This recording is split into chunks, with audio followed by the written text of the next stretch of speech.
Hello, hello, hello, hello. Welcome to Persona 3 Portable. I almost said Persona 5 Royale. It is now forever a part in me, whether I like it or not. Last time we did lots of shenanigans. We got Fuka and Mitsuru. We met Koromaru, the best dog boy ever. The bestest boy ever. We saw more of Shinjiro, so I'm a happy camper. And now we are gonna hang out with the school guy person who does the school guy person stuff. Yes, school guy person. No, I always forget where it is. Yes, this is the place. But yeah, we're gonna grind a lot in Tartarus today. Gekokan High School, student council room. Ooh, music very dramatic. The staff members are arguing. How many times do I have to explain? It's like I'm talking to a moron. Why are you accusing me? The cigarette butt was in the boys' bathroom, right? Can you prove that it wasn't a girl who left it there? There's just no reasoning with you. No one seems to agree with Hidetoshi. Everyone has left. What a bunch of Neanderthals. Oh my god, Hidetoshi! Jesus! Barnaba-kun, were you there the whole time? They were all mean. Don't hold it against them. They're like children, they just don't understand. Hidetoshi seems satisfied. Sooner or later, they will see the light. Then they will respect me. I'm not isolating myself. I'm just being aloof. Sooner or later, someone always gets hurt in any relationship. Wait. I thought aloof meant something else. What does aloof means? What is the meaning of the word aloof? Because I am clearly misunderstanding what he's trying to say. Or have we started understood the word aloof for, like, ever since I heard about the word aloof?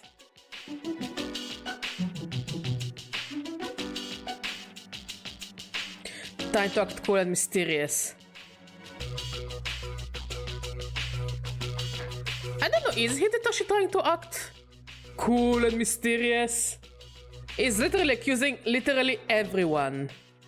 Intentionally vague. It's not very vague, he's literally just pointing fingers at people, so it's not very vague, but okay.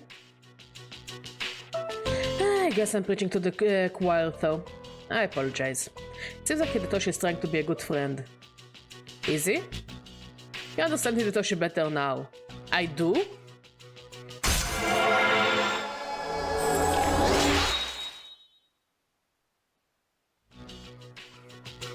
It's getting dark out. Hey, Kuro, my friend, how do you feel? How are your ribs? How are you feeling? There is no reason to have a meeting if no one is here. Let's go. You decide to go back to the dome. Yeah, lots of yikes. Where have you... Shush, now we are going to save and... Ooh, I'm glad to hear, I'm really glad to hear that you're doing better. We were actually very worried about you. No, we didn't feed the cat yet. We just came home, ate, and I started streaming. But it's also a bit early for her for dinner, but you know, if she's disturbing you, give her food. She's probably smelling the meat. It's finally time for lunch. We're gonna hang out with Junpei. No.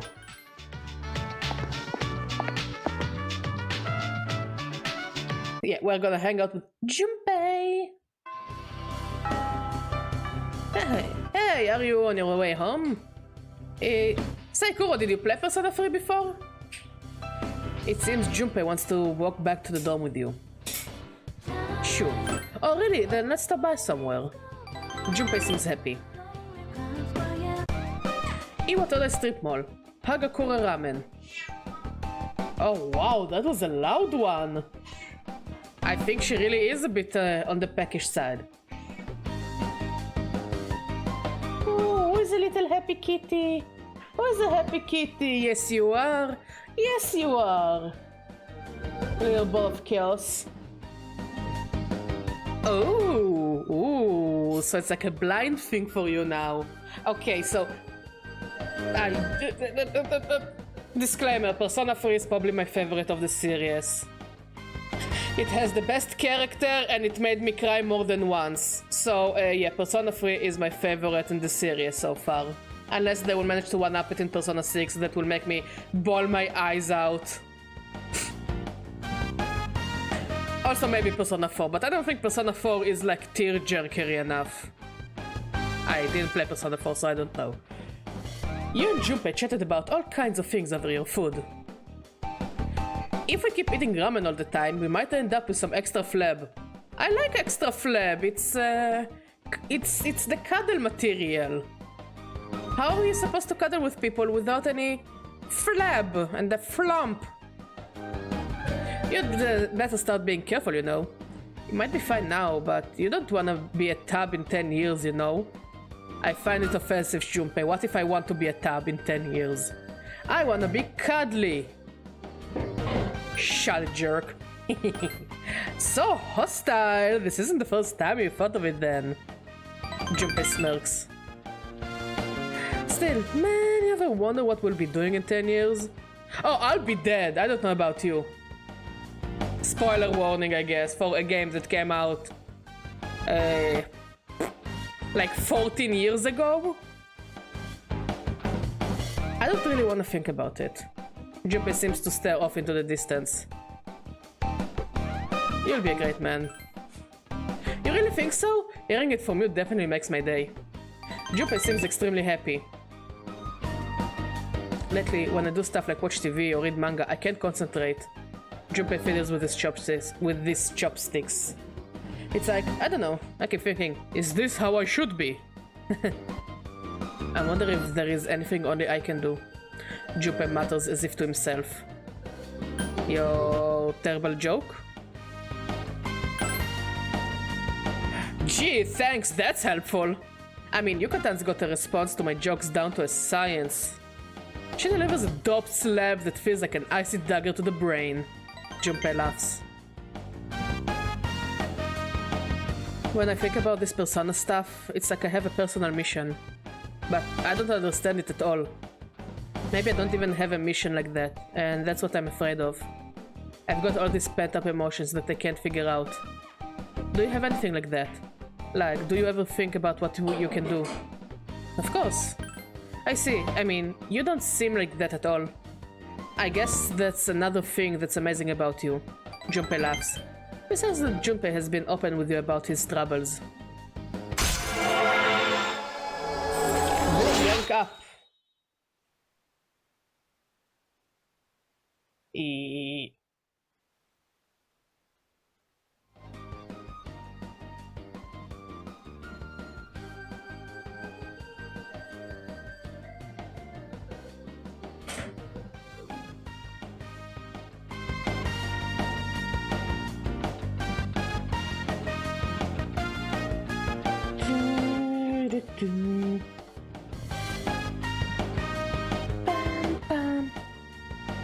Yeah, I'm just trading some stuff before we go grinding, you know?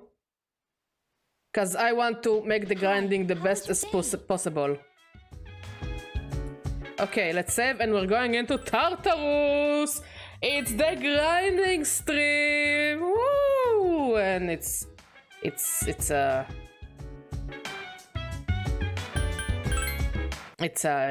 I see all the things I need to take into consideration, and it's gonna be a bit of a doozy.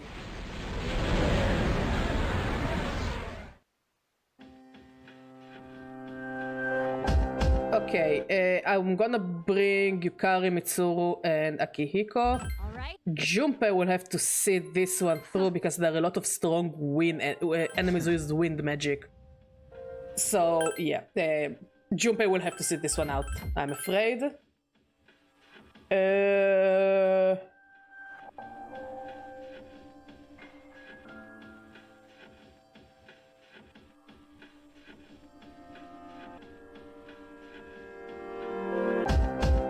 Okay.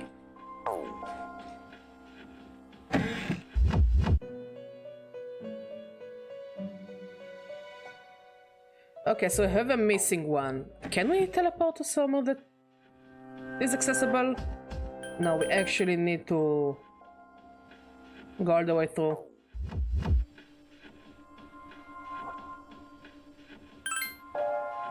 Okay, let's start with finding the missing one. So yeah, look at our team, they all look great, and Mitsuru is finally with us. Okay, let's start. Let's go! Let's fucking go!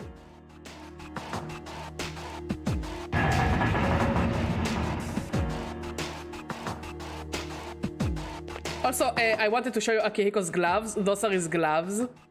They are the cutest thing ever. Like, seriously, this is the cutest shit ever. Look at those gloves. It's one Pyro Jack and one Jack Frost. Yeah, I definitely remember wanting to show you that one. The strong one on the 5th floor. Please remember that. Sure. Bang! Okay, what are those? Hotimaya. Weak to wind. Do I have any wind users? Yes! Actually, I think I made a pretty strong Naga that just can kill everything. I think I gave my Naga all kinds of like elemental abilities. Now is our chance. Let's go! Also, it's a good time to start grinding on Mitsuru. The enemy's down. Let's finish. You'll fall by my hand. Someone is proud of herself.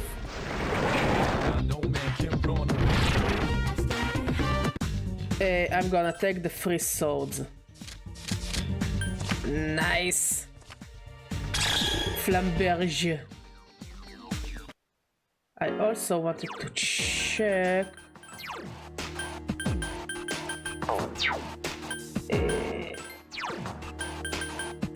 I don't think I can change tactics. Okay, I think Flamberge is a Mitsuru weapon. Yeah, she already has something good enough. Okay, let's continue. Rancid gravy.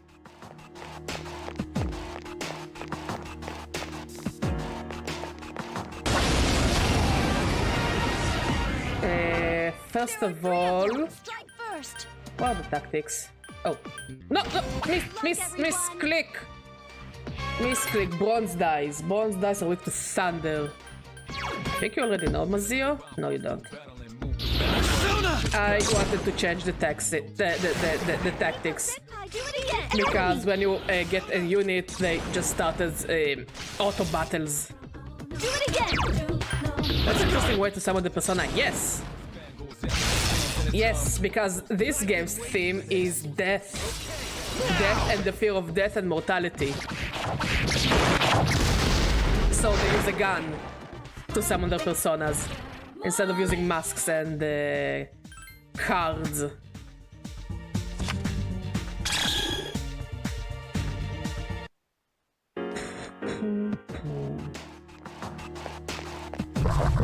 Bonk.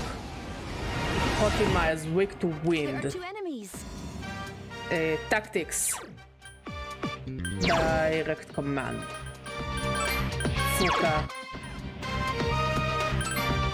Give me a sec. I'll scan the target.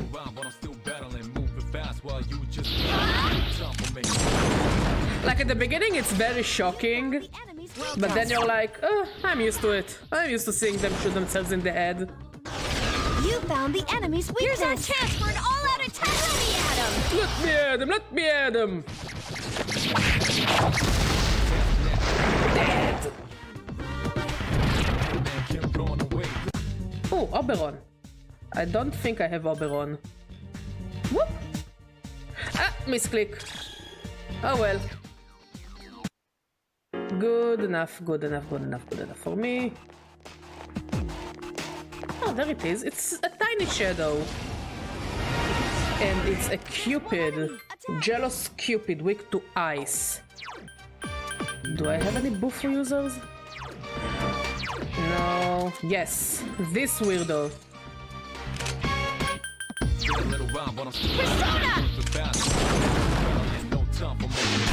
Good choice. The The enemy enemy's is down. Let's finish. You'll fall by my hand. Bang, bang, bang, boom, boom, boom, kill, kill, kill.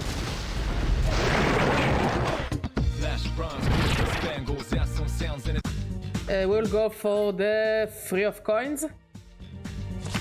Nice! I'm gonna be richer! I'm already kinda rich, but I'm in a point that I don't really have what to spend money on. So I'm just hoarding money. For the sake of hoarding money.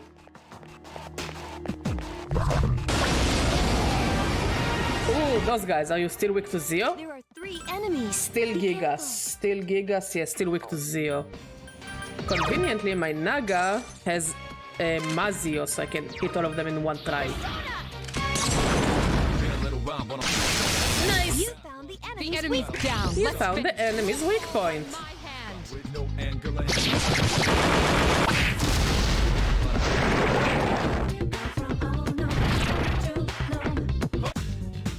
I'll go for the 3 of wands.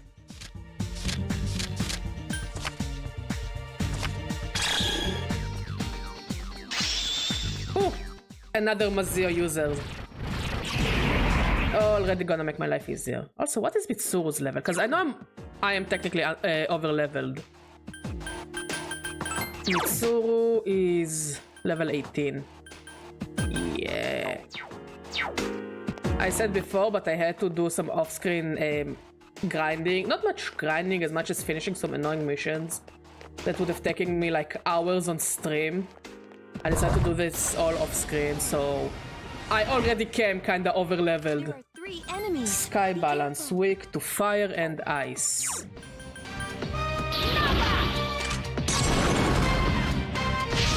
You found the enemy's Now's our weakness. chance! Keep it up. Let me pitch in. Sure.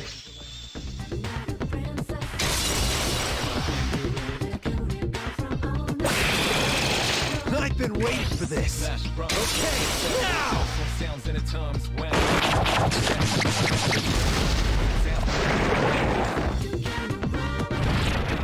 Shuffle time.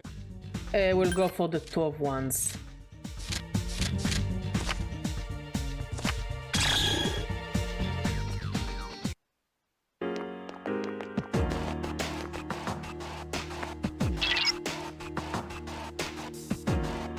Okay, let's keep going.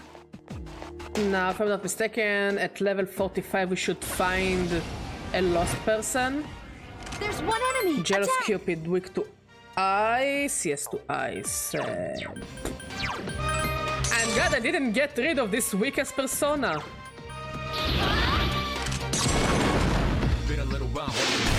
That's it. The enemy is for an all-out attack. Give me all the money.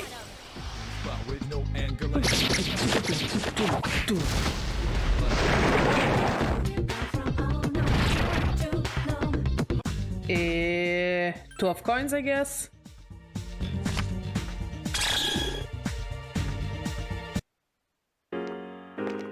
You making coffee mod? I smell something. There are 2 of them. Attack. We are fighting Phantom Masters weak to wind. Do I have a better wind user? No. So yeah, I just created an overpowered Naga. For whatever reason. I would really appreciate a cup of coffee. Because this is a long grinding stream. This is literally just a grinding stream. To the point, you know how scared I am of this becoming a grinding stream?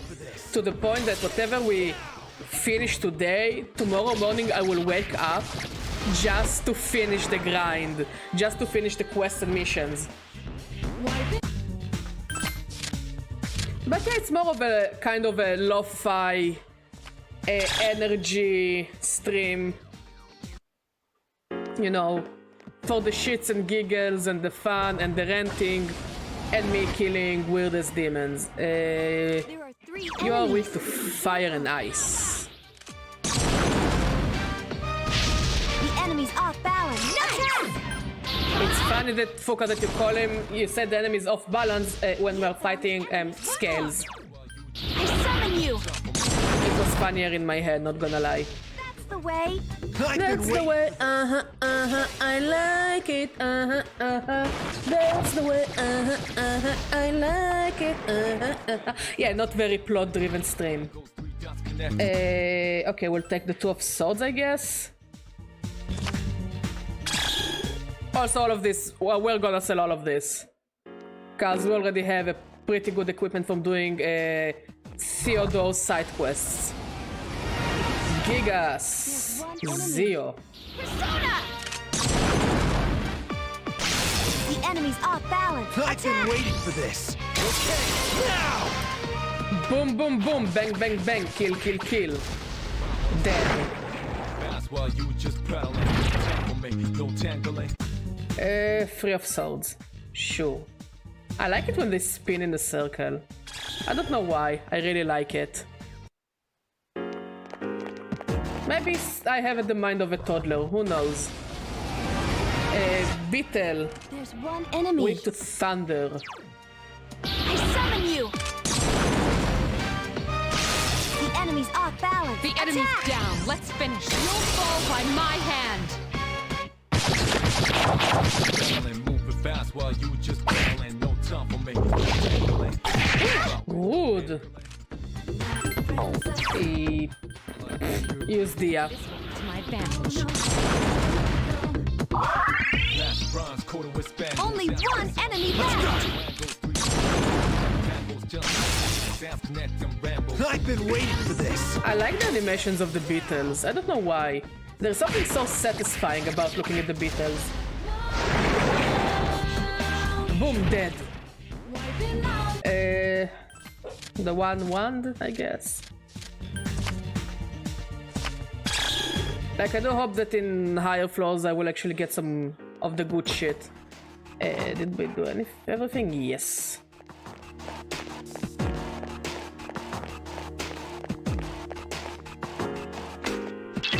Something is different now. I am getting a clear picture. If you give me a moment, I will tell you the exact floor of the stock present seeds. I think I will manage Fuka. Bonk! Cupids! There are two enemies. No, I need the buff users.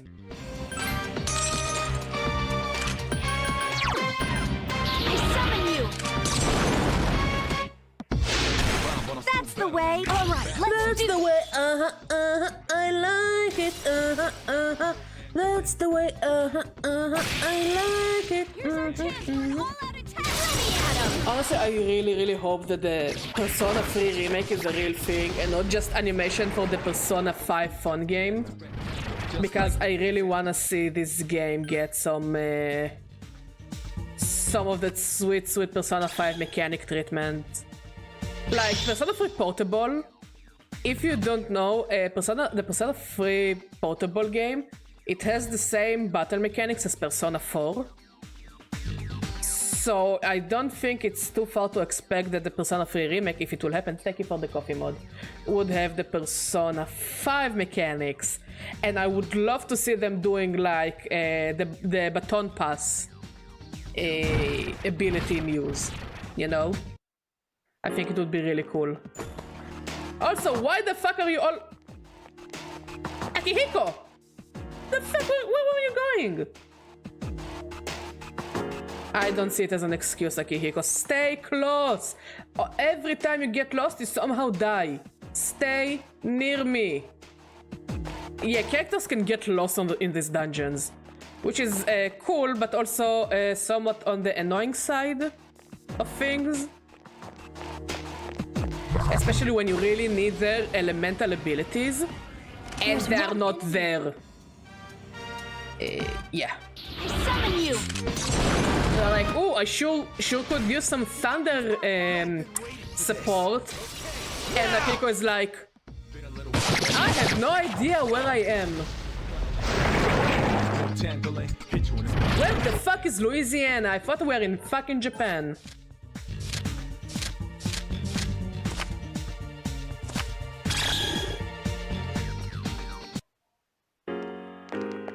Let's go this way and this way. Golden! Why would I have a good time with the golden shadow, huh? No, not me. There's one enemy. Golden shadows fucking hate me. I summon you. That's it. The enemy is down. Chance for an all-out attack. Let me at him. Boom, boom, boom. Bang, bang, bang. Kill, kill, kill. No. Only one enemy left. I've been waiting for this. Let's go see world.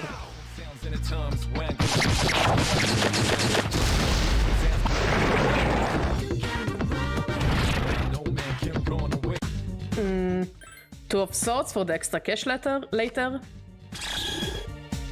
Epiphysis.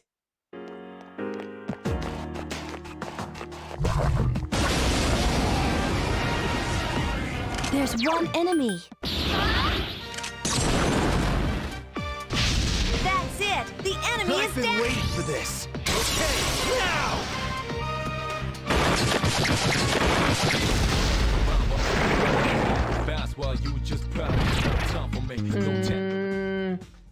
Two of coins, I guess. We already have Inugami. Okay, let's keep going. Damn, imagine if I find a golden shadow and I kill it and I totally don't feel terrible after that.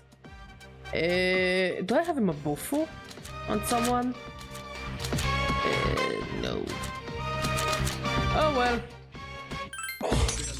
I'm still battling, moving fast while you just paddling. I summon you. No spot with no That's the way. All right, good job. You'll I should probably have Jack Frost instead of this thing. Oh well. You found the enemy's weakness. I summon you. It is what it is. That's the way. The enemy's down. Let's finish this. You'll fall by my hand.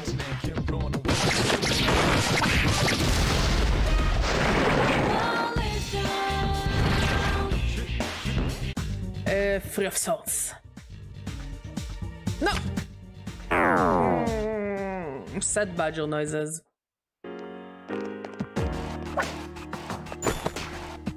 But we got to be full of gem. Let's go to the exit.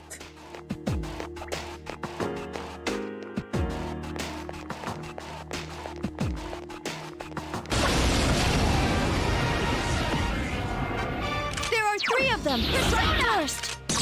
Damn, what would I give for my persona to learn Mabufu? All right, let's do this.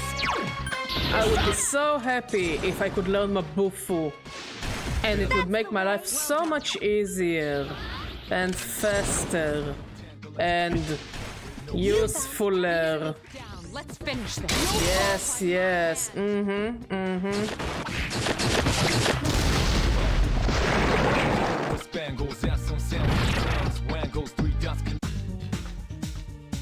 Oh, Berith. I think I already had a Berith. Oh, now I remember all the Berith shenanigans we had in Shin Megami Tensei 5. Yeah. Auto Rakukaja. Not gonna complain about that. I sure love the auto skills. I'm too lazy to use all the status moves. And all the status raise moves. Cause I do be lazy like that. So having all those random ass auto moves or moves that have extra effects, it really makes me a happy badger. Akihiko, get over here! I never thought I would have to babysit adults, but well, here I am. Here I am once again. Three enemies. Be careful.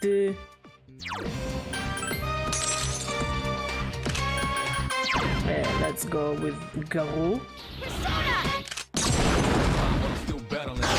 The enemy's off balance. Let me pitch in. No, wait. You've improved. Wait for your turn. I think I made a bit of an overpowered Naga. The moment I think about it. Like it can literally body everything besides All-out attack! Hurry at him! besides ice.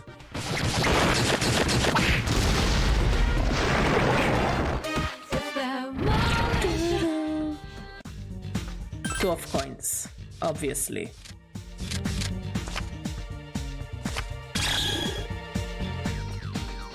Badger sure gets that sweet persona cash.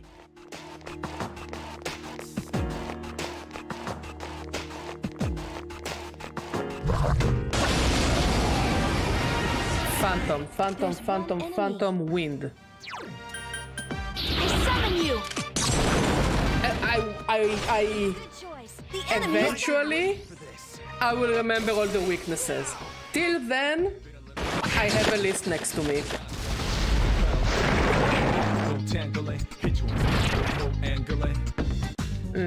I'll take the coin. But I sure am glad like that I don't need to like talk to the shadows for the sake of recruiting them to get their personas. This is like the one thing I didn't get about two enemies. Persona 5, like why? Keep it up!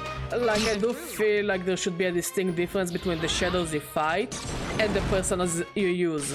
You found I don't the think they enemy. should look the same. Let's finish this. And again, if the interviews are true, there was an interview about the future of the Persona series. Like Persona 5, they just decided to take the Shin Megami Tensei mechanic for reasons and just simplify it. But if you actually think about it, plot and lore-wise, it doesn't make much sense. Like, why would the shadows look like personas?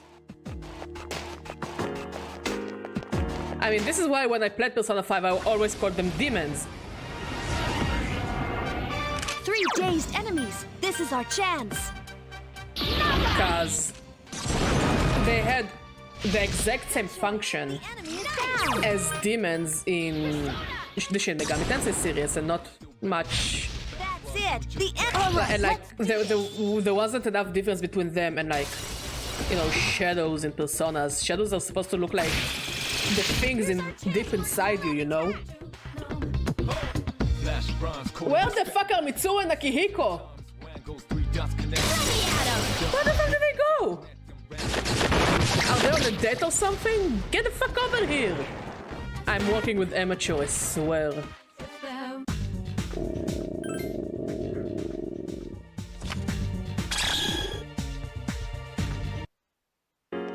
Get the fuck over here! Stop running away! Mitsuru, I had higher expectations from you. So, yeah, I'm not a big fan that shadows in Persona 5 look like personas. Because they don't have like the distinct difference between them, and I think they kinda lose from what they're supposed to be. And what they're supposed to represent. That's the way. I've been waiting for this.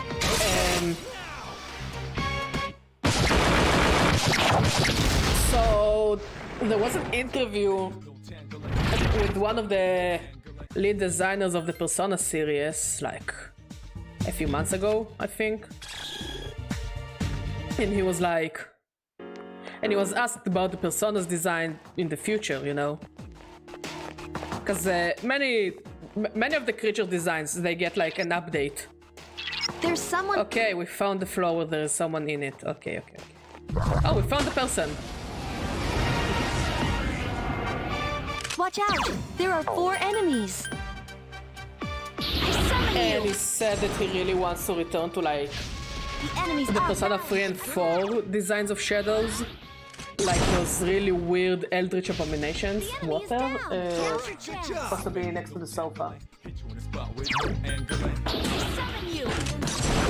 So yeah, he's like, yeah, I want to return to like those weird ass creatures that you don't really understand what they are or what they're supposed to be. In comparison to like the things you're supposed to use to defeat them. You know?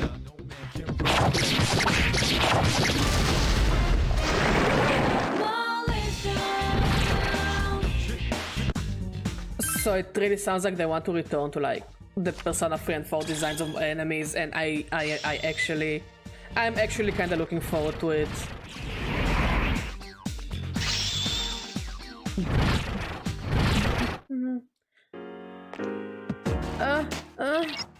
Is that one of the ones who went missing? We need to treat them as soon as possible. Please come back to the entrance immediately. Sure. It's a good thing you were able to find the missing person. They are resting in a safe place now. We can go on and keep exploring if you want. Sure. Heal party. Let's see if we can do some fusions. Another person between floors 48 and 52.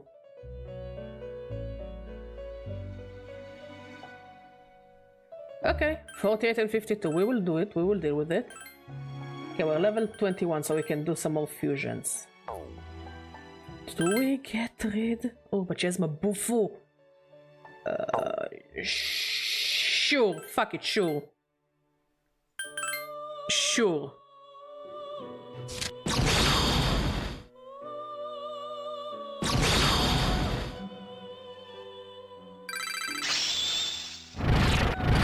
Bufula. Oh, it's too good to say no. It's way too good to say no to. Anything else of interest? Like level 21 each. No. Triangle spread. This is like the most frustrating thing about Persona 3 is it's the fusions. Like, Persona 5 has been treating me way too good. I forgot how terrible it is in Persona 3. Sure. Like, I forgot how terrible it actually is.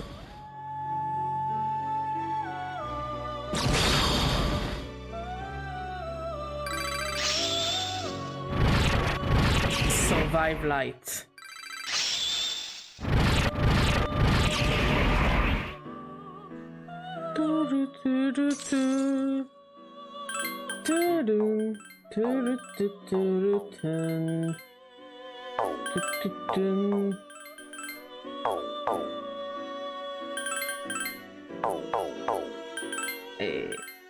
Final check. Okay, let's see what missions can we complete. Undertake a quest. Okay, this quest we kind of fucked it up. Cause I forgot to talk to that asshole that one day. Vetala with Maragi. I'm still low level. Bronze medal.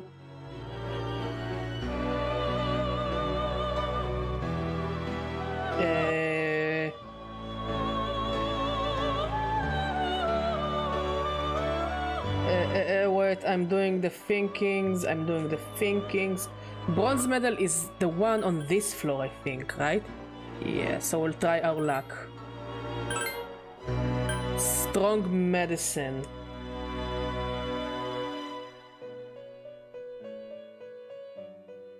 Quest number 16.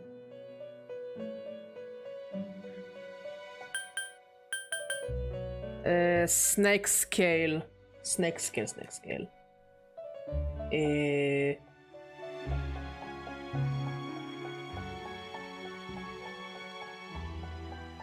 On the second block?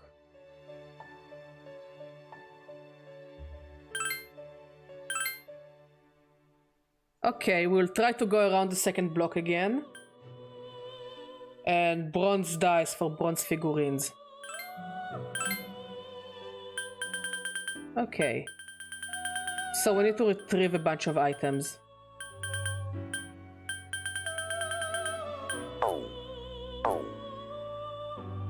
Okay, let's go around the second block. I'll save.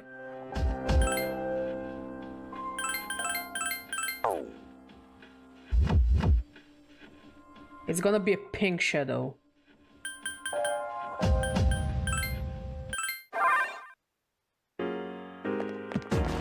I am not a fan of this block, I must say, with the amount of time, the amount of hours I spend on it. But we need to get 3 snake scales.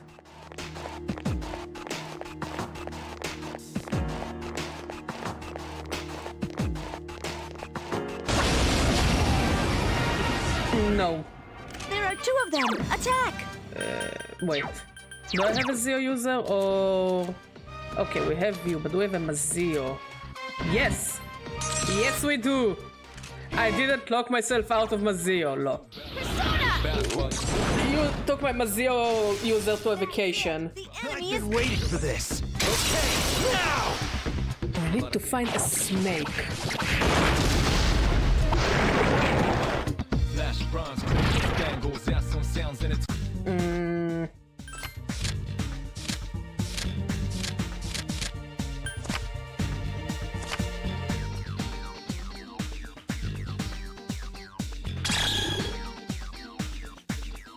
Okay, let's keep going.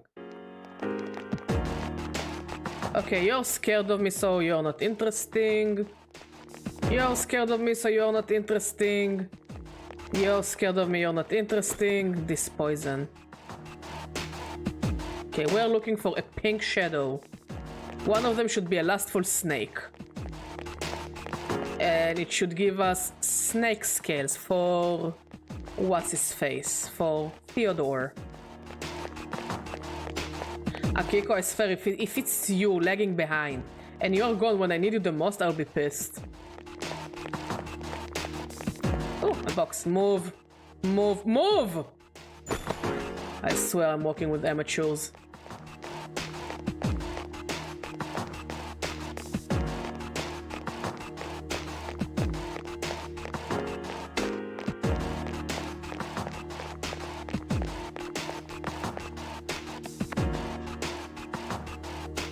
Okay, please give me a pink shadow. Please let me finish this quest fast. In an orderly manner. In a timely manner. Please move. This charm.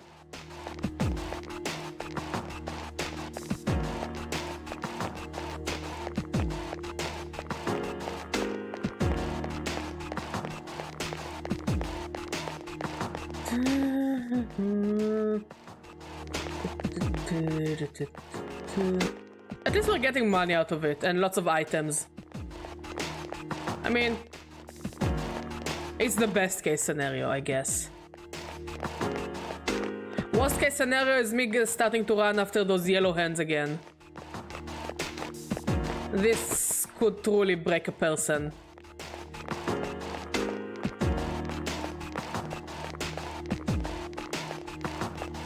Like, you're not witnesses to it, Mod is witness to it. How pissed I was when those fuckers were running away from me. How angry it got me. Like, I am rare. I wanna say that it's rare for me to completely rage quit on a game. And I don't think I was in rage quitting territory, but I was so pissed. I was so angry. I was so tired. I was so tired. I was just sitting and grinding. And it's not like in Dragon Quest that I can like at least put it on auto. Like I can't put some of the things on auto. Like yeah, you can do rush, but so many enemies are are immune to the rush attacks because they're just physical attacks. So you know, you go back and forth, grinding on weaker enemies. Trying to catch those hands that they're always running away from you. Like the one time I wanna catch those hands and the game won't let me. And the thing I hate the most is I can run away on the first stone. Like this is the biggest bullshit. Why do they run away on the first stone? It gave me at least the grace period. Give me at least to try and find a weakness, something. It was such bullshit.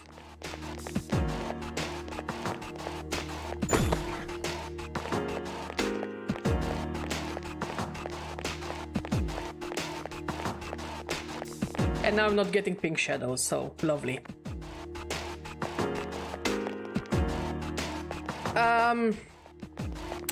It's shorter than 5 for sure. And the game is not long, really depends on how much you wanna grind. Like the biggest grinding obstacle are the final levels of Tartarus before the final boss, but yeah, it makes sense. Like people even on lower difficulties like need to grind to at least level 80 to manage to survive. So it really depends on how much you grind. Final boss, yeah, it's a grind fest. It's a grind fest. I already know that I will most likely, even though I'm already over leveled. So if I can gain by the end of the game like 60 more levels, okay, I would be very happy without the need for extra grinding for personas and, you know, levels, mostly levels. Ahem. Thank you.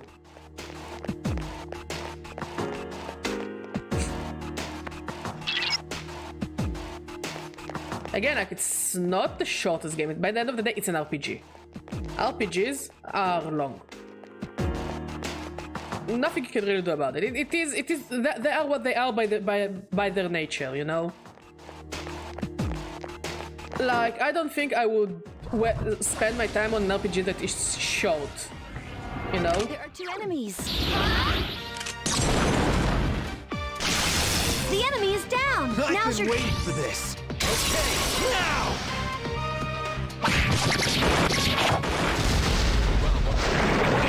Fast while you just proud. No time for me, no time. Like, especially role-playing, JRPGs, like, there is the expectation of at least to give you, like, at least the 50-hour experience, you know? Like, turn-based RPGs or, like, explory RPGs, like, big-end RPGs. There's the expectation to give you at least the 50 hours, you know? And I don't think anyone would play an RPG for less than that. Because, like, those games are... Yeah, you're gonna run away from me? Yeah, you are. I fucking hate those shadows. So, yeah, there's the expectation of, like... It's a game about making strategies, getting to know the characters, you know, character-driven storytelling. So those games can't be short, you know? Like, I think a good RPG, from, you know, my experience of playing mostly RPGs, like back in the day, yeah, I was playing mostly platformers and action games. Now that my reflexes got shittier, and I guess I mentally got tireder, I really like focusing on the RPGs. I feel like they're eventually, especially those grinding portions, you can just turn off. You can just turn off. But even then, like, I'm reaching to the point that some grindings in games feel really like pseudo.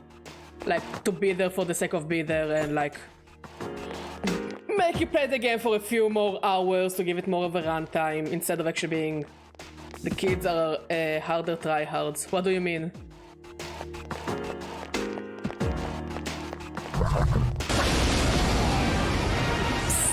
I guess? There are 2 enemies. I guess? No, kids today take gaming seriously, and you know, I don't think it's a bad thing. Look, I remember in my day, like, and in your day as well, but like, when I used to tell my parents, hey, I really wanna do something in the gaming industry, one way or another, the only thing they would could think about or agree to is being a game developer. So you need to know the maths and the physics and all that things. Again, I don't know if it's necessary because I'm not a game developer by the end of the day. I'm a user, I'm a consumer. I'm not a maker. I don't know how much I need to know the maths and the physics. But that was pretty much the expectation, I guess. As in... Why are you stuck? Thank you.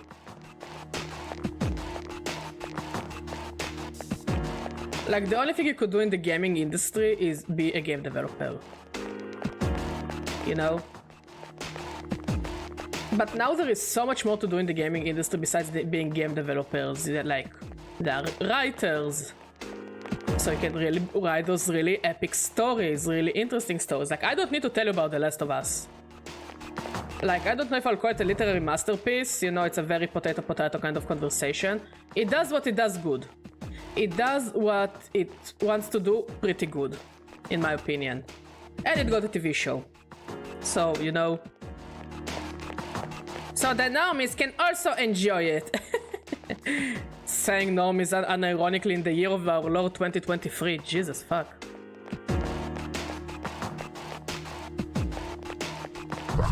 I hate you, I hate you, I hate you, I hate you, I hate you, I hate you. So they're writers, they're like, you know, working in social media related to games. There's so much to do in gaming industry besides being a game developer. Like, it doesn't mean that, like, first of all, game developers do deserve, like, better working rights. Like, reading about all those, like, people who had to crunch and crunch and crunch, and what I don't understand, like, yeah, I know gaming companies, their number one thing is to make profit. If it doesn't make profit, it will kill a project. This is why I want to play on stream eventually the game series called Fuga. It's a very small team of people. It's a French and Japanese collaboration. And it's a very niche game. And if you know me, you know me. I like the niche games. I play niche games because I like niche games. You know, there are people who play cozy games. I play niche games. Let's do some fusions and go back. And try to find this snake. So yeah. And when I heard that it's getting a sequel, I was so surprised. Cause this game is not very famous. It's the opposite, it's very uncommon to see people who actually know a thing or two about this game.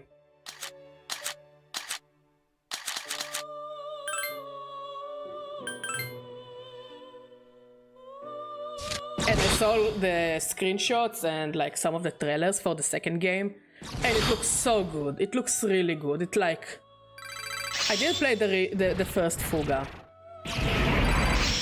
but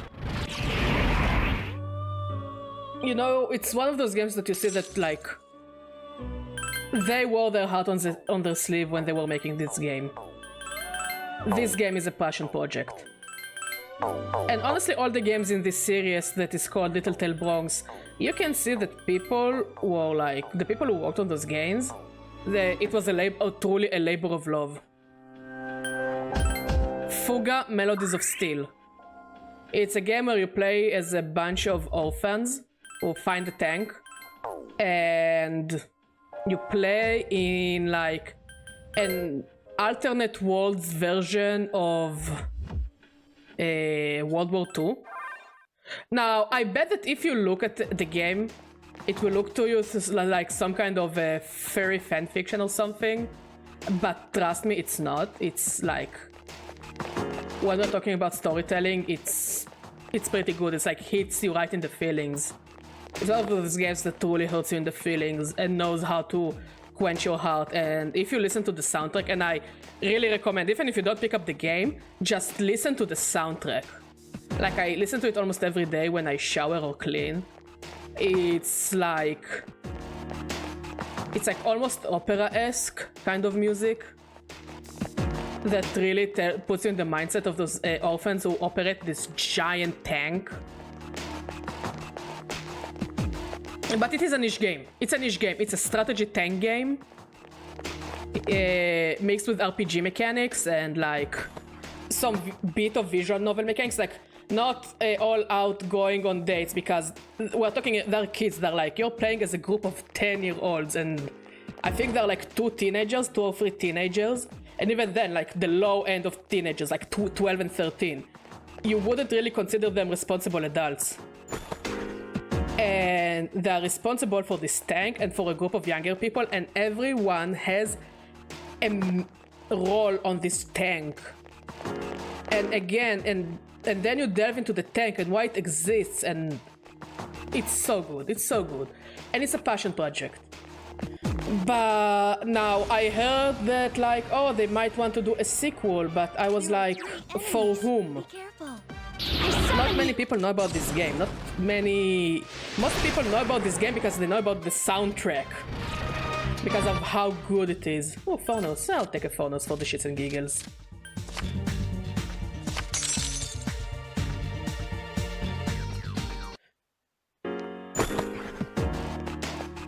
So I was like, okay, I know they want to expand the world of Little Tail Bongs because it's an interesting world. Like the gist of it is it's a post-human world. And the world is populated by some kind of a human, like an evolved form of cats and dogs. They are very humanoid, they have their own very humanesque society. They have religions, they have cultures.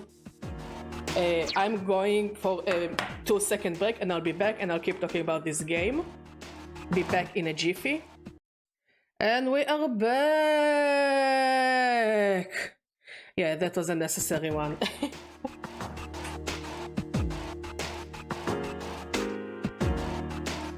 Yeah. That was indeed necessary. Anyways, before I was gone, I was talking about Fuga. So yeah, it's a game in a post-human world. Humans went extinct, and the rulers are now dogs and cats. Now, it's not some kind of a furry power fantasy. It actually makes sense in the plot.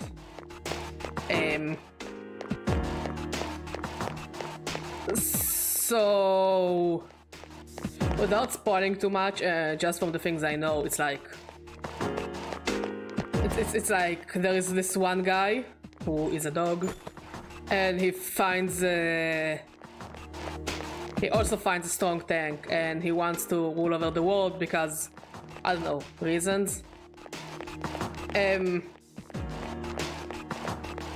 he destroys this one kid's village, making most of them orphans, and they find a sister tank, and the sister tank wants to help them, mostly because the sister tank is holding a grudge against the other tank. And yes, tanks are sentient, but again, it makes sense in the game. It makes sense in the game why the tanks are sentient and why they do what they do.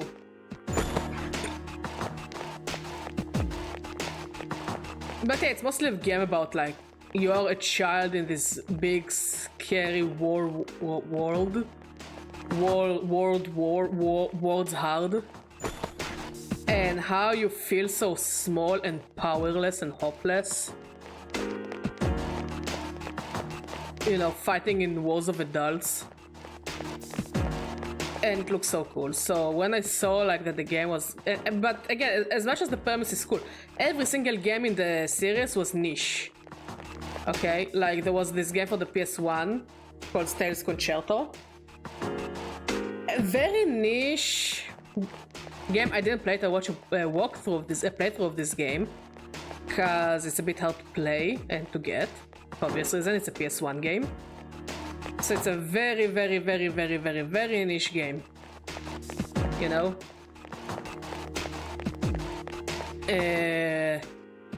And it had like a start of an interesting lore. You know, of this giant, of those sleeping giants, and how people want to take over the world for, you know, their own reasons. Try to awaken the sleeping giants, but the sleeping giants are totally like forces of nature and can't be controlled. You know? So yeah, this is what the first game is about. And then there was Sola to Robo for the Nintendo DS. It's another game that's like it's kind of an action platformer puzzler, but it goes so much deeper. It just expands on the lore that started in Tales Concerto, and it's a more serious game. Like Tales Concerto feels like an experiment that brought to us to Sola to Robo.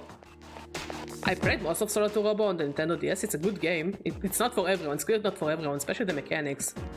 Like, I do feel like this game could have benefited from being you know, on a real console, quote unquote, like not a handheld console, but you know, on the GameCube or the Wii, you know, or even the PC. Because I don't see the Nintendo DS as the optimal console to play those kinds of games. Rare form. Destroy it.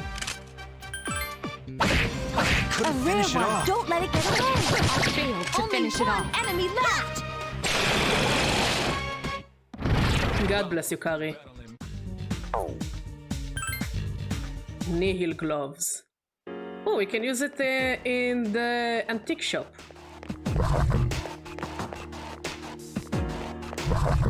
Rugger, rugger.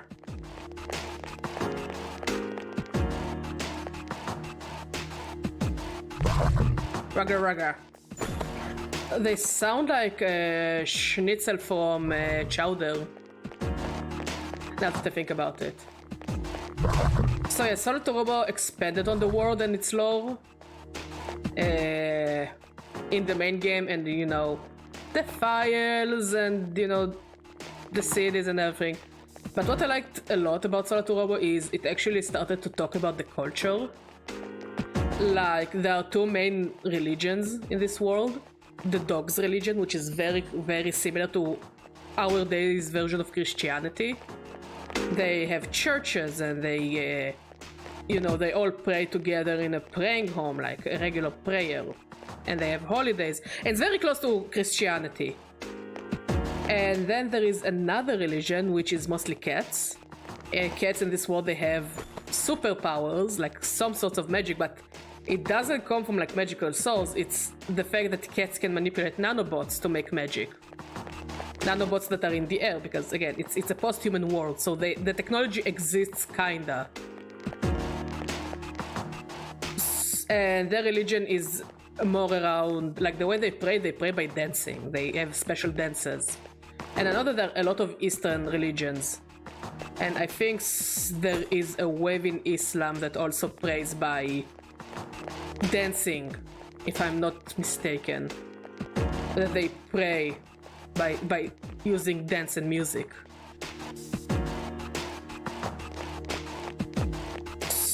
And usually dogs don't go to this religion because dogs, for the most part, can't manipulate, you know, magic. And the dogs that are like actually join those religions because they can manipulate magic. Like kind of seen as second-class citizens. So it's interesting. It's very interesting how they're doing it. That even the quote-unquote more communal and happier religion is not very accepting of everyone. Even if those dogs prove themselves as magic users. And the game went so deep into talking about the cultures in this world, to the point that every culture has its own like burial traditions. Like I think the dogs just wrap the like in that world. All the world is like on floating islands in the sky. So their burial rites are similar, like they're according to where they live, you know, like the dogs, they're more Christian, they like cover the body and they throw it off the island.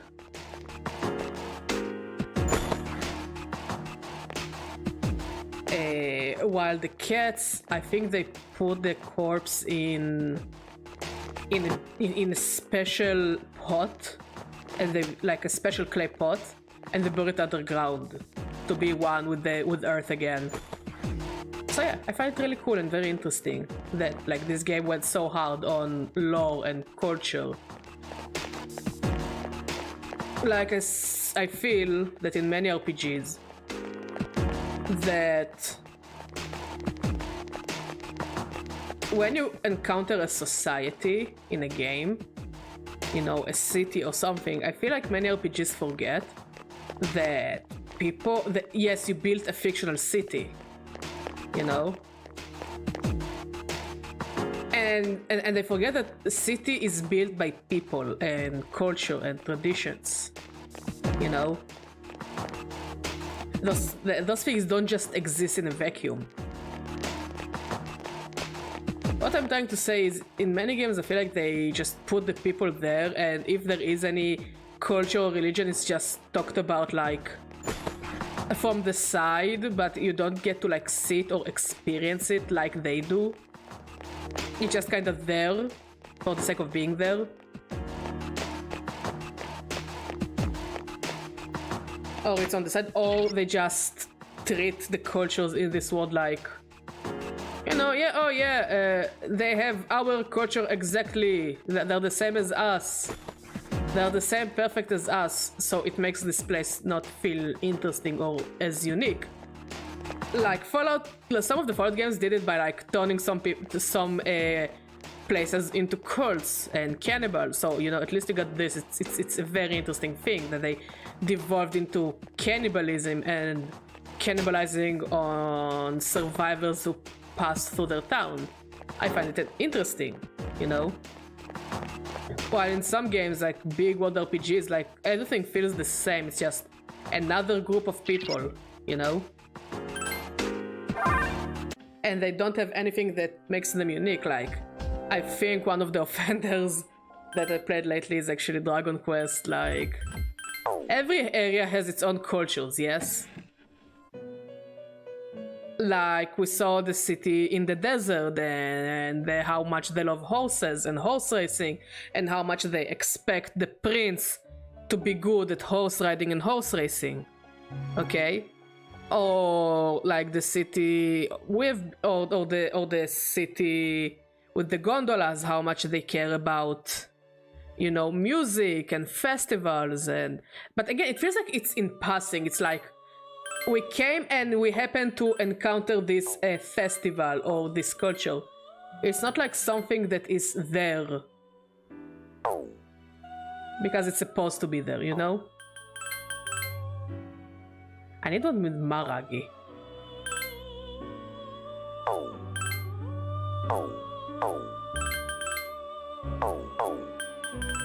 Wait, I'm checking something.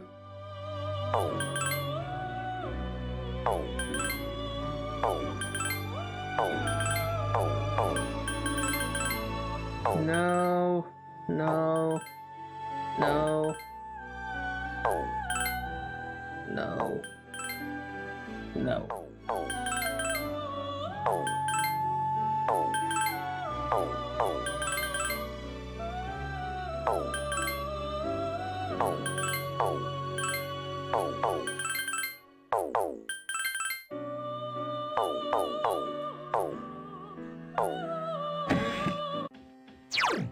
But so yeah, I feel like we came there just in time to see it, and not like, and you don't see more of it. Like if you come back to those areas, you don't see more of their culture, more of their development, more of their daily lives, you know? And I do see it as a bit of a shame.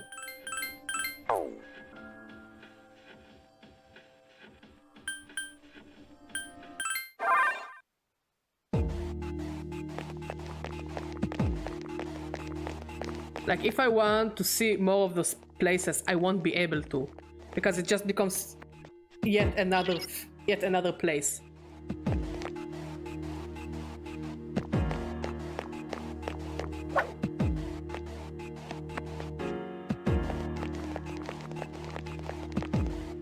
That feels like exactly like the other place. Like, I just want to get to places, to know the places better, and to see more of those worlds, and not just, you know, for them to exist for a second and that's it.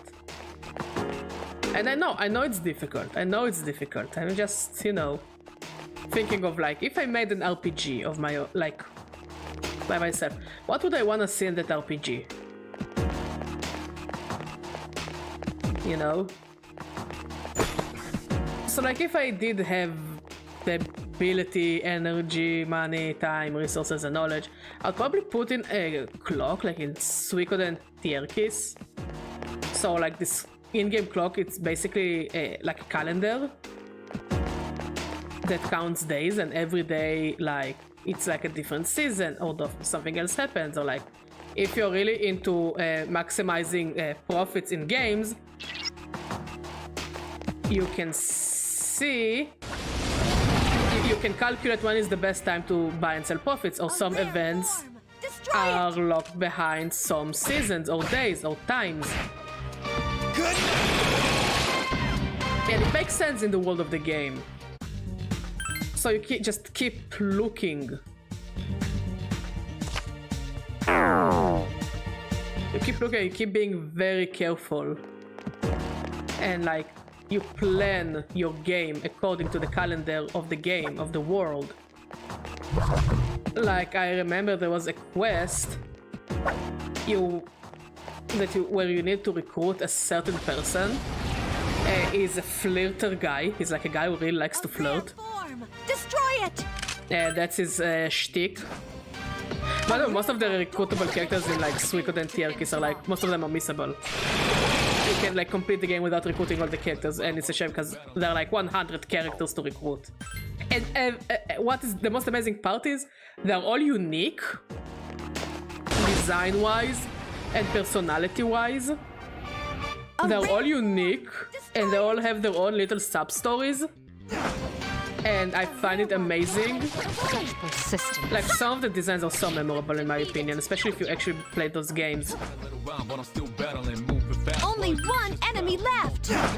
And every single one brings like a bit of their culture to your group. And here's the thing, not all of the characters you recruit are battle-oriented. Some characters you recruit, like most of the characters can be in battle, but some characters are there and they're like merchants. Their job is to be merchants. And they're probably the best merchants you will get. Some characters, they build like their own religions and churches in your base. Like there is a whole... Don't let it get away! Failed to finish it off. There is like a species in this world called the tomaeto-tomaato. Oh my god, now that I think about this game, maybe I'll play it on stream. Even though it's a DS game, I really like it. So there is a species in this game called the tomaeto-tomaato, or porpoise folk. A rare If you don't know what a porpoise is, it's basically a beluga whale. It's a species of beluga whales, if I'm not mistaken.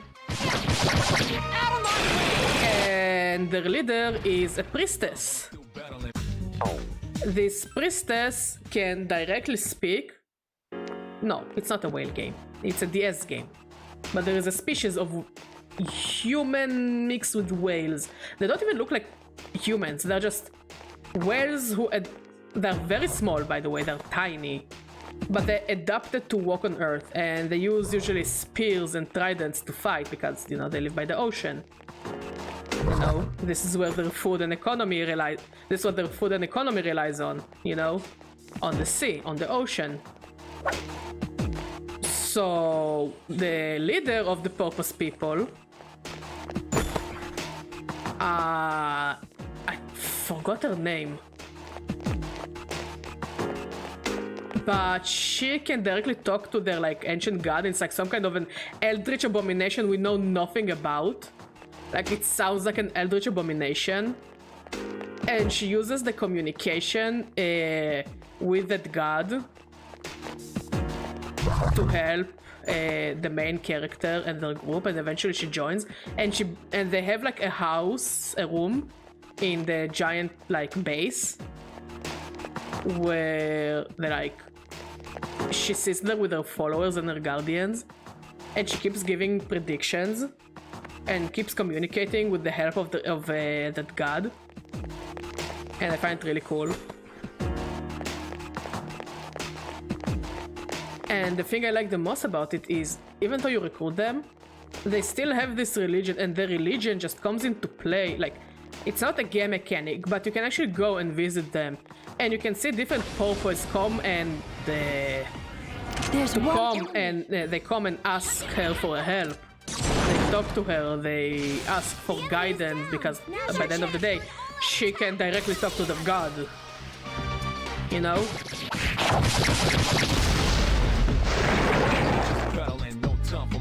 And there is one purpose you can recruit when he specifically comes and study the ways of religion from her. So this is like what I think about should be in RPGs. Like you recruit characters from different cities, towns, countries. Like really depends on the game, yeah? But you recruit those people from different walks of life. And in many places, like, it comes into play only when there is something dramatic happens. You know? Like, I think the biggest offender is Persona 5, actually. In the case of, like, all of the characters. Like, Ryuji's injury doesn't come into play much. You know? Until the final chapter of the game. When he's like, oh yeah, I returned to the sports team. And it happens in the last chapter of the game. Which is a shame. Keep it up. I would have loved to see it come into play a bit more. Like the injury, like maybe he walks slower than the rest when they follow me. You know?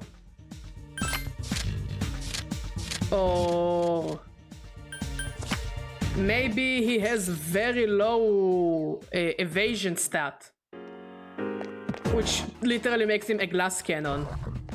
You know? He's quick, but his injury makes him like an easier target. The enemy's off balance. Here's our chance for an all-out attack. I'm thinking. Make him slower because of his injured leg, you know? I mean, he decided to take care of his leg after the plot of the game. So it means for the whole year that you're around, he doesn't take care of his injury. So I think it could have been interesting to see it come into play. Or talked about, or The enemy is down. you know, the team trying to push him to actually take care of himself.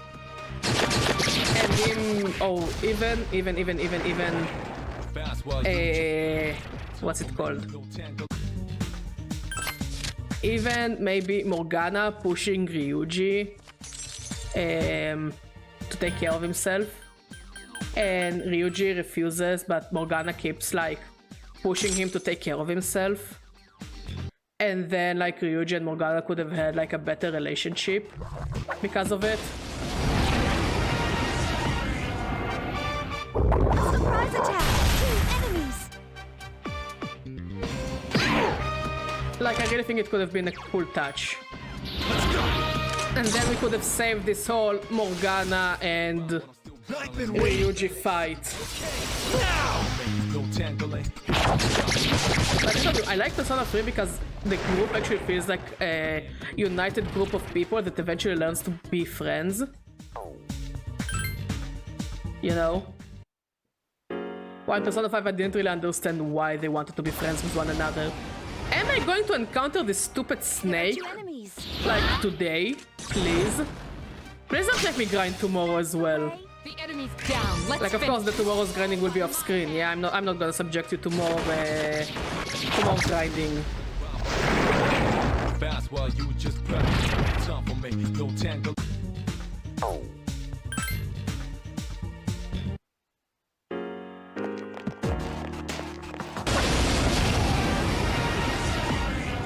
There are 2 of them. But for some reason, I do see myself like sitting tomorrow on the couch, cup of coffee, like an 8-hour essay video about, I don't know, some book or game I will never watch or never play. And just keep grinding in this hellhole until the stream starts. Mod, are you mentally ready for this?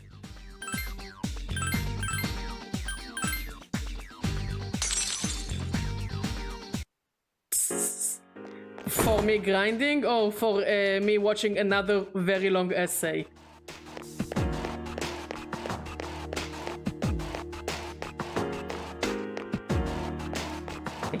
I will let you choose the essay if it makes you feel better.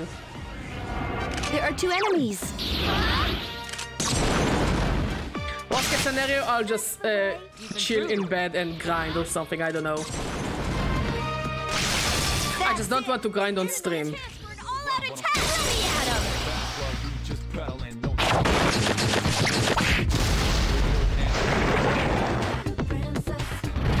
A lot of anger in it. I also kind of wanted to do some off-screen side quest hunting in Dragon Quest, so we will be both decently leveled and have a decent have decent items when we continue playing Dragon Quest.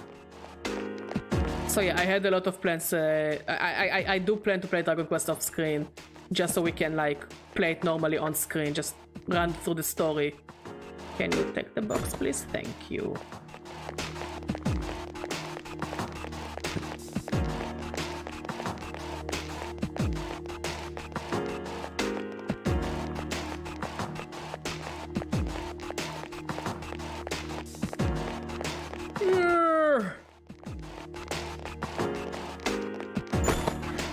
At the begin, last grinding stream was like, oh yeah, let's look for the hands. Now we're looking for the snakes. I think I'm on a very weird shopping list. Theodore, what the fuck?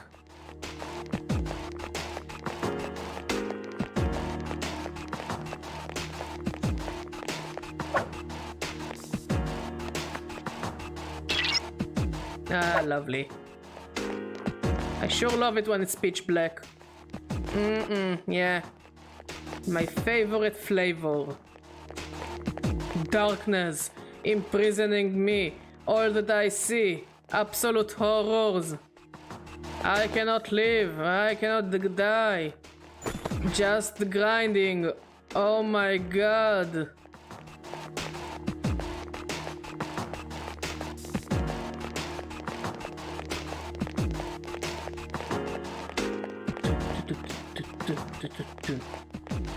I think they did a very good like repetitive soundtrack for Tartarus. Cause yeah, it's like repeating the same like 5 notes, but it's not as annoying as it could have been.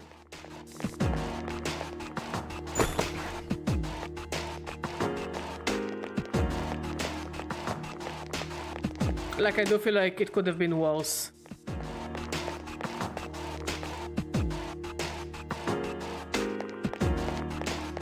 Like it does feel a bit like we're trying to solve a mystery, you know? And we're actually investigating this place.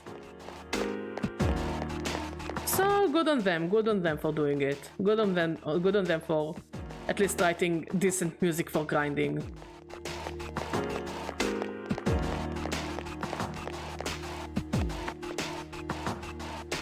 And I think it goes well with the sounds of footsteps.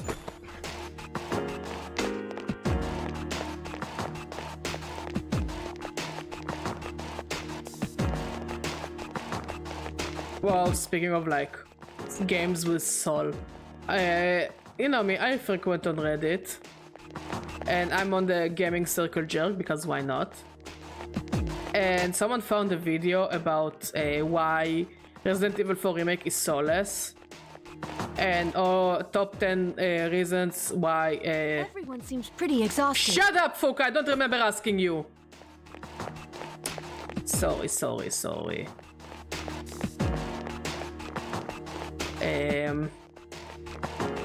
And one of the reasons they considered like Resident Evil 4 Remake Soulless is because you can't look up Ashley's panties, like upper skirt, and that she couldn't call you a pervert anymore. So yeah, this is why they see this game as soulless, and like why? Like, why would you go out of your way to let everyone publicly know that you are a degenerate to this point? I believe everyone is a bit of degenerate, especially with today's like age of internet and social media and access and knowledge of, you know, more mature stuff, you know. Everyone is a bit of degenerate, but like, why would you go out of your way to point arrows at you being a degenerate? Oh yeah, the game is soulless because I can't see panties. Dude, that's a bit embarrassing. Not gonna lie. Where is the stupid snake? The enemy is down. Here's our chance for an all-out attack. Let me at him.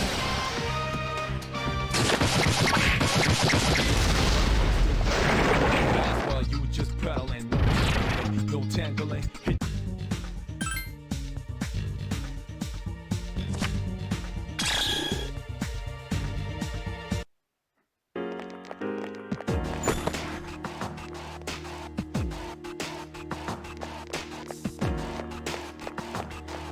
I mean, I'm not above, like, I'm not a saint, yeah? I'm also a bit of degenerate, but like, again, like, I keep it classy, you know? And someone said a very interesting thing on the thread, that sometimes, like, that they're surprised that those people forget that a digital footprint is real. Don't let it get away. And most of those people don't really always hide their face or their names. This appears to be just the beginning. So they're like, dudes, are you aware that like, not only like they went full horny on main, they only just put it even not in a cute horny or funny horny on main, like straight out, degenerate, disgusting horny on main. You know, says someone who is horny on main, but respectfully horny. On main, yes, yes. Remember, just always stay respectful. And if you wanna be pervert, be consensual pervert. Make it consensual with the people around you. You know? There's nothing sexy when it's not consensual.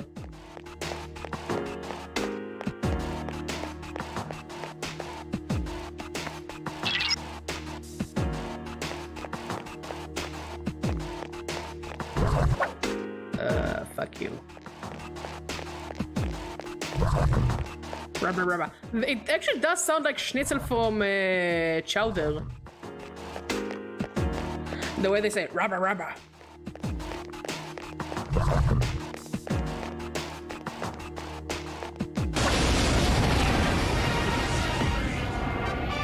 A rare form. Destroy it. Okay, bye, I guess.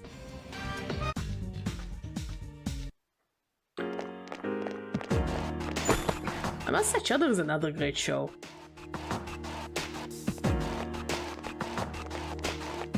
Like, yeah, it doesn't have the depth as many other like cartoon shows, but it is good. It's funny. The characters are wacky. Like, I do like today's cartoons, especially ones that gear towards like older children.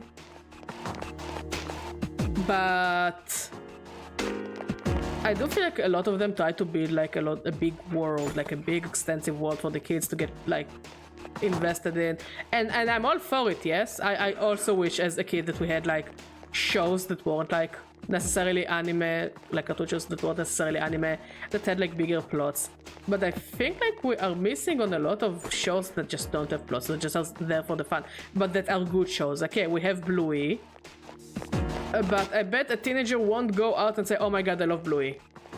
You know, I think teenagers would be ashamed to say, oh my god, I love Bluey. Oh my god, I'm a big fan of Bluey, you know? It's either toddlers. Animaniacs was great, but Animaniacs... the new season of Animaniacs was definitely geared more towards adults and not towards children. I don't think if I showed it to a teenager, they would necessarily understand some of the jokes. You know? I said cartoons. If you think about cartoons today that are not Bluey, most of them like have big extensive plots. Whoopsie! A surprise attack. Like Like, I think they tried to do a reboot of Tom and Jerry, and that was ended up being a flop. Still 2 alive. enemies left. Out of my way! Been a little rough, but I'm still better. Archon Last defeated an one. enemy. Don't let your guard down. No tangling, hit you with no angling. Do I have another buff user? Yes. Bang goes out some sound. Like, I do see Enemies down. everyone eventually flocking towards SpongeBob SquarePants because it's the kind of humor that everyone could enjoy, like, of all ages. Or as a certain Israeli comedian says, it's something that can unite both potheads and children. And it's amazing.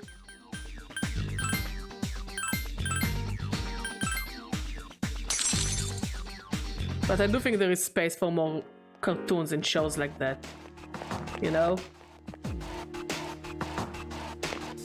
Like, again, shows like Gravity Falls and Owl House, and I don't remember anymore. Infinity Train. I loved Infinity Train. Don't get me wrong. I loved Infinity Train. I find it heartbreaking the hoops the creative team had to go through to actually make this show exist.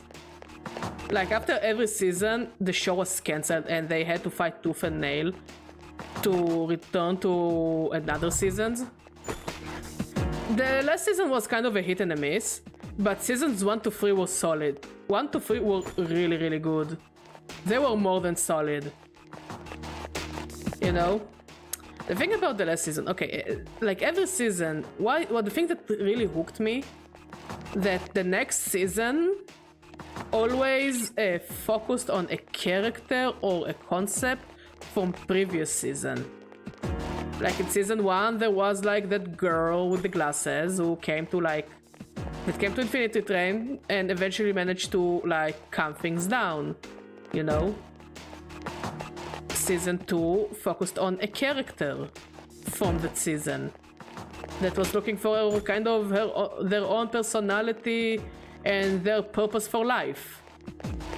And then season 3 was about the redemption of a villain character, kind of a villain. She wasn't really a villain. I think villain is a big word for her. I guess an antagonist is a better word for her, but it was the redemption of that antagonistic character. And when the 4th season came, I kinda hoped. Like, season 3 really ended up on a kind of a cliffhanger regarding certain characters, so I really thought that maybe season 4 would focus. Be careful. Oh, I thought he had Bufula. Fuck me. Oh wait, he does have a Bufu. But I'm still better. The enemy's off The balance. enemy's down. Let's finish this. By my hand. So there was this really big cliffhanger about that scientist character and a child she found. Like, it makes sense in the plot. I'm trying to keep it vague in case you didn't watch the show and you really want to watch it. But it did give off the vibe that season 4, if there will be season 4, would focus on the relationship between this woman and that child. Again, season 4 wasn't bad. It just was a bit weird.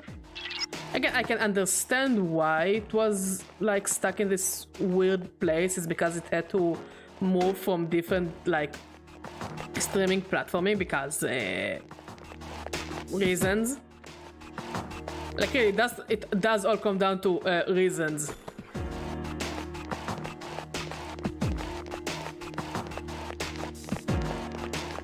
So season 4, it was cute. It was about like those two guys, Asian American guys, trying to find their place in the world. Like, a lot of the plot in Infinity Train is people trying to realize who they are and find their place in the world, while also trying to get for change.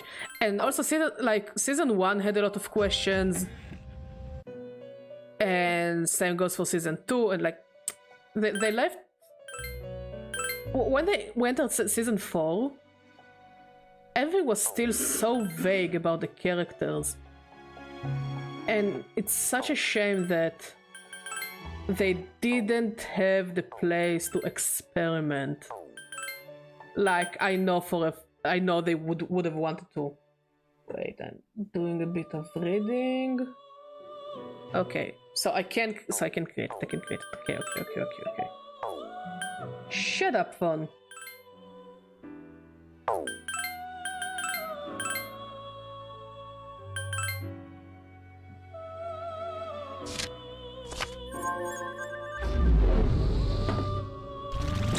Mod, remember when I told you that I didn't want Israeli Post to deal with one of the packages?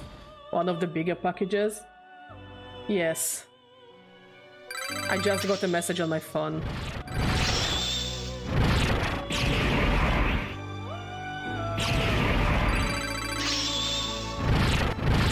Look, all we can hope that it will actually come in one piece, you know?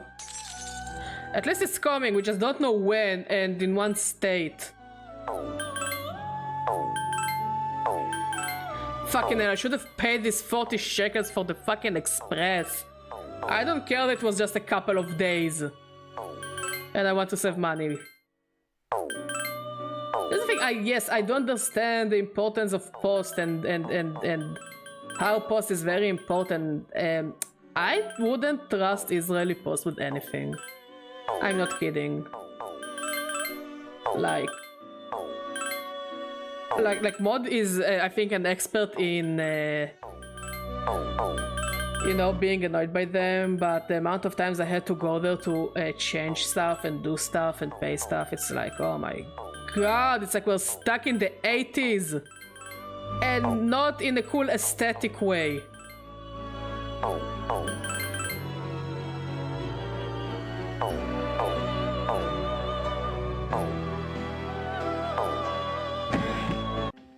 So yeah, it's coming, I just don't know when. It will come sometime.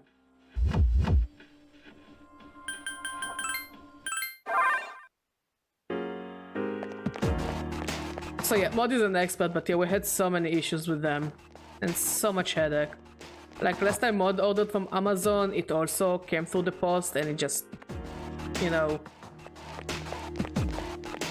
It was all over the place, basically.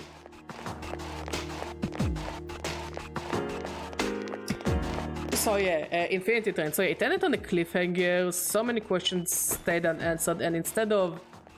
I think they knew that season 4 was gonna be the final season. So I kinda hoped, even though the characters were interesting, the two guys were interesting, I found it very cool that, like... Usually on Infinity Train there comes one person, and they usually meet people that are not related to them.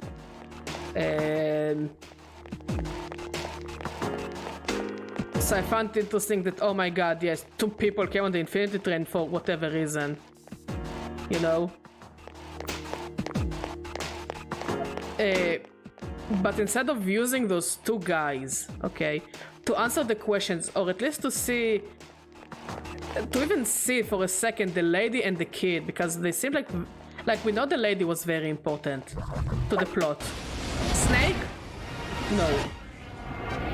I feel like I'm in the Metal Gear universe trying to find Solid Snake and kill him, and like, Snake? No. So instead of using those two kids to find... I've been waiting for this. To at least like explore the woman. Like, we know the woman is important. And we know that the kid is an anomaly. You know? Instead of actually delving into it and exploring it and answering the questions, at least we live on a note that we don't have any more questions, like burning questions. They just kinda left it there. Like, just finish the story with those two guys and call it a day. And again, they had some interesting plot points, but some of them were... Like, they both felt so obnoxious at times. Like, really obnoxious at times. And it's clearly a product of the development hell they've been stuck in.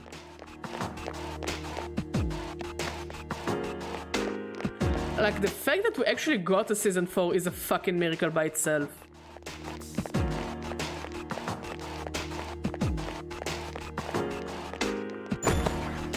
And if we ever get more Infinity Train, I will definitely watch it. Like, and I would love to see all those questions finally answered, like the kid, the woman, you know.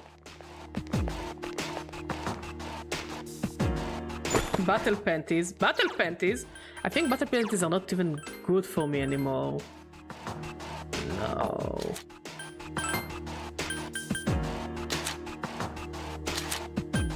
Yeah, battle panties are not that good anymore.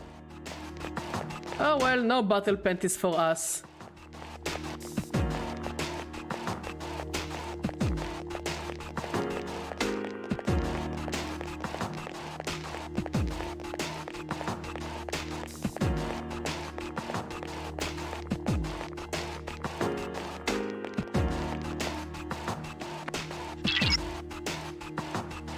I found something that may be of use. I found something that may be of use. Good for you, Mitsuru.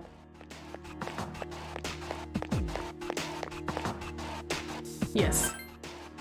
We got 2 items. Lovely.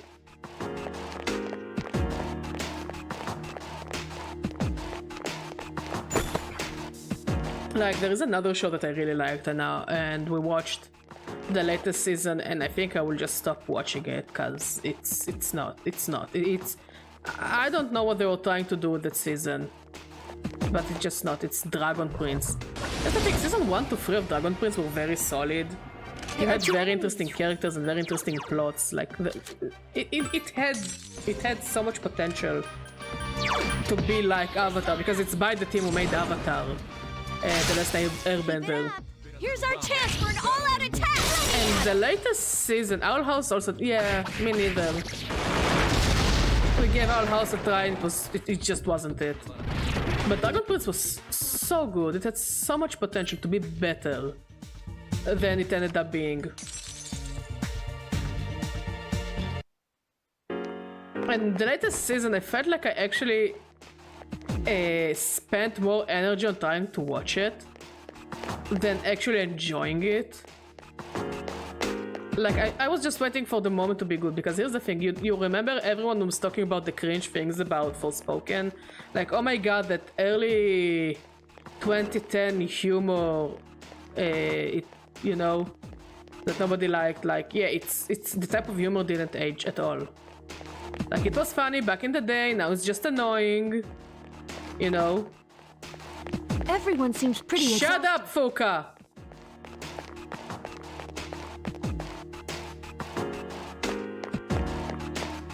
Is there a mute Fuka button?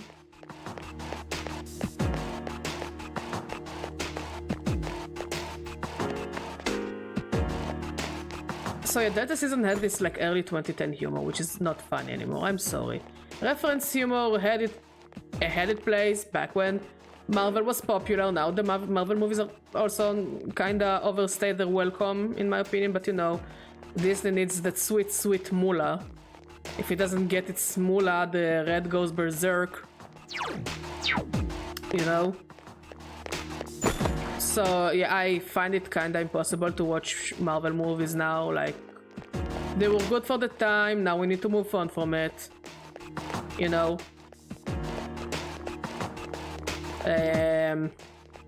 The humor is just kinda bleh. And again, I'm not expecting those movies to be masterpieces, but using the same things that were good back then in modern movies, like, or video games or whatever, it feels kinda try hard, I guess. Like, I think it's the same reason why I can't watch Rick and Morty anymore. I just can't connect with this humor, this referential humor. This like, oh, they did like that, but we are not doing it like that. Oh, hey, look, do you understand this meme? If you don't understand this meme or don't understand this reference, here is Rick and he's gonna explain to you this reference and why it's funny or not funny. Or, you know, I just can't. I just can't. I just can't. I can't. I just can't.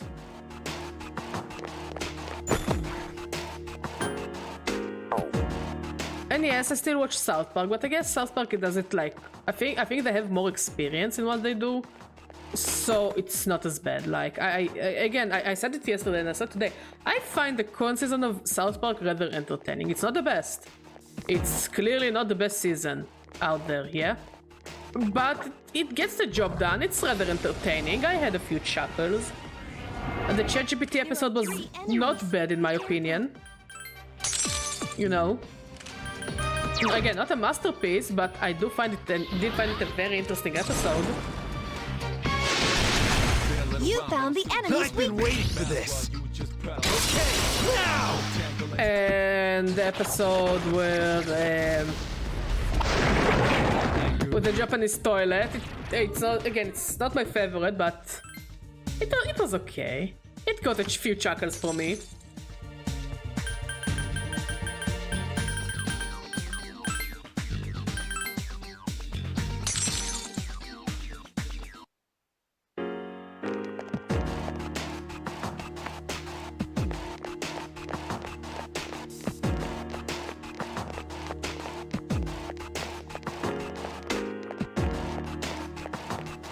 So when South Park does it, I guess it's more bearable because at least it's not like, oh my god, it's just like that one place, or oh my god, it's I can't even explain. I can't even repeat the jokes that annoy me.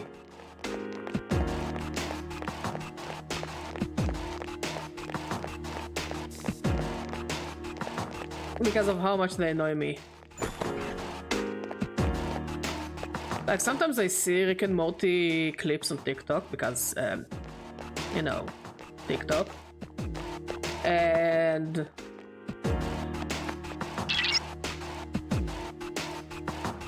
it does remind me why I am having a hard time enjoying Rick and Morty.